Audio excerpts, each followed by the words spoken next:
Siguro nadinig mo na yung isa sa mga to, ano? Consistent ka dapat mag-post everyday. Consistent dapat yung oras ng posting mo.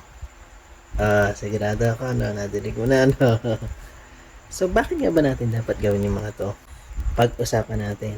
Ako nga pala si Kuya Noki, and isi-share ko sa inyo yung mga natutunan ko kung bakit ba natin dapat gawin yung mga ito bilang isang content creator. Kung nakatulong sa yung video na to, huwag mong kalimutang i-like at i-share para mas marami pa tayong matulungan content creator. So, number 1, dapat consistent tayo sa pagpo-posting everyday.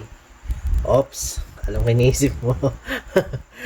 Ipopost mo kahit ano everyday, no? Basta meron ka lang may post. Maraming nalilito dito. Tayo bilang isang content creator, dapat ang bawat post natin ay merong mga ito. Una, dapat ang ating post ay merong isang tema, isang idea, or isang topic. Halimbawa, kung yung account mo ay tungkol sa mga funny videos, dapat ang pinapost natin ay related doon. Mga funny videos, funny memes, funny POV, iisa lang yung direksyon, iisa lang yung focus about sa funny videos. Yung daily vlog naman ang gusto natin gawin.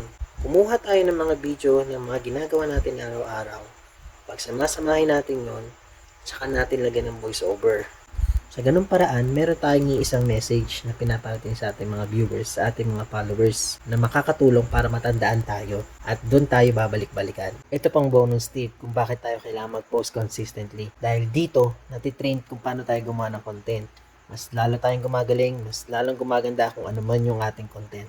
So number 2, dapat consistent tayo sa oras ng ating posting. Bakit ba natin ito ginagawa? Ginagawa natin ito para sanayin ang ating mga viewers, sanayin ang ating mga followers na sa ganitong oras, sa ganitong araw, tayo nagpo-post. Kung nagustuhan nila ang video mo, kung nag-enjoy sila sa video mo, may natutunan sila, diba? Tumawa sila, babalik at babalik sa iyo yung mga viewers na yan. Babalik at babalik sa iyo yung mga followers na yan.